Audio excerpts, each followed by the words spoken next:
नमस्कार। आर्यवर्त टाइम्स में आप सभी का स्वागत है। बिहार विधानसभा चुनाव में अब काफी कम समय रह गया है। ऐसे में जहां एक तरफ राष्ट्रीय जनतांत्रिक गठबंधन यानी कि एनडीए, वही दूसरी ओर महागठबंधन से अलग एक तीसरे मोर्चे की पहल सामने आ रही है, जो कि एआईएमआईएम है। हम आपको बता दें कि इसकी कमान पार्टी प्रमुख असदुद्दीन ओवैसी ने बिहार में खुद संभाल ली है और ऐसे में उन्होंने कहा है कि वो आगामी राज्य विधानसभा चुनावों में लगभग 100 सीटों पर चुनाव लड़ने की योजना बना रही है, जो कि पिछले चुनावों में लड़ी गई सीटों से 5 गुना ज्यादा है।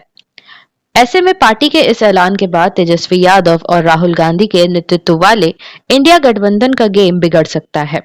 इससे अल्पसंख्यक वोटों में बंटवारा होने की भी संभावना है। असदुद्दीन ओवैसी की पार्टी ने यह भी दावा किया है कि उसका लक्ष्य बिहार में एक तीसरा विकल्प तैयार करना है, जहां वर्षों से राजनीति भाजपा के नेतृत्व वाले एनडीए और कांग्रेस राजद गठबंधन के इर्द गिर्द घूमती रही है। हम आपको बता दें कि ओवैसी ने हाल के दिनों में सीमांचल का व्यापक दौरा भी किया है, जिसे पार्टी का पारंपरिक गढ़ माना जाता है। उन्होंने वहां कई जनसभाएं की हैं और कार्यकर्ताओं के साथ मिलकर उनसे नए राजनीतिक समीकरण पर भी बात की है। ऐसे में किशनगंज में हाल ही में पत्रकारों से बातचीत में ओवैसी ने कहा था कि मैं बिहार में कई साथियों से मिलने और नई मित्रता करने के लिए उत्सुक हूँ। राज्य की जनता को एक नया विकल्प चाहिए और हम वही बनाने की कोशिश कर रहे हैं।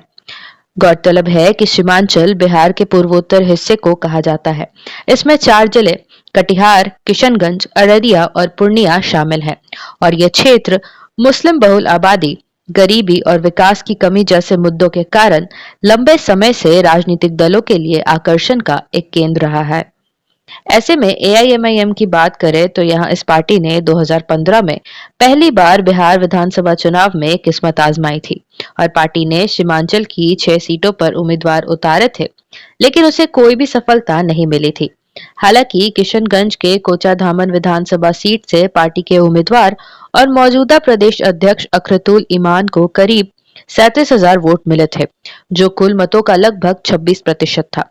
इसके बाद वर्ष 2020 के विधानसभा चुनाव में पार्टी ने 20 सीटों पर उम्मीदवार उतारकर राजनीतिक ताकत का भी प्रदर्शन किया था। इस चुनाव में एआईएमआईएम ने सीमांचल की 5 सीटों पर जीत हासिल की थी। विजयी उम्मीदवारों में अमौर से अखरतुल इमान, बहादुरगंज से मोहम्मद अंसार नईमी, बायसी से सैयद रकरुद्दीन आदि शामिल थे। हालांकि 2022 में पार्टी को बड़ा झटका लगा जब अखरतुल इमान को छोड़कर बाकी चारों विधायक राष्ट्रीय जनता दल में शामिल हो गए थे। 2020 के चुनाव में पार्टी ने 16 मुस्लिम और 4 गैर मुस्लिम प्रत्याशियों को टिकट दिया था। वहीं 5 मुस्लिम उम्मीदवारों ने जीत दर्ज की थी, लेकिन पार्टी के गैर मुस्लिम उम्मीदवारों को सफलता नहीं मिली और वोट भी कम मिले थे। ऐसे में अब 2025 के विधानसभा चुनाव को लेकर एआईएमआईएम के प्रदेश अध्यक्ष अखरतुल इमान ने कहा है कि हम बिहार चुनाव में तीसरा विकल्प पेश करने की कोशिश में लगे हुए हैं और हमारी योजना 100 सीटों पर उम्मीदवार उतारने की है।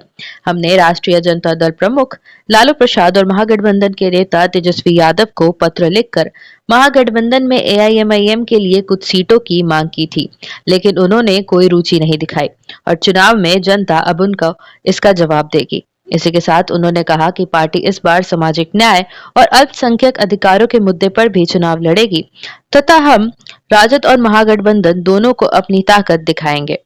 गौरतलब है कि बिहार विधानसभा चुनाव के पहले चरण का मतदान 6 नवंबर तो वही दूसरे चरण का मतदान 11 नवंबर को होना है, जिसकी मतगणना 14 नवंबर को की जाएगी। ऐसे में ओवैसी की पार्टी अगर बिहार में 100 सीटों पर चुनाव लड़ने को तैयार है, तो अब ये देखना होगा कि क्या तेजस्वी और राहुल का गेम बिगड़ेगा या नहीं। आशा करते हैं आप सभी को ये वीडियो पसंद आई होगी। इस वीडियो को लाइक एवं शेयर जरूर करें, साथ ही कमेंट करके अपनी राय भी दें। साथ ही ऐसी और अपडेट्स पाने के लिए हमारे चैनल आर्यवर्त टाइम्स को जरूर सब्सक्राइब करें। धन्यवाद।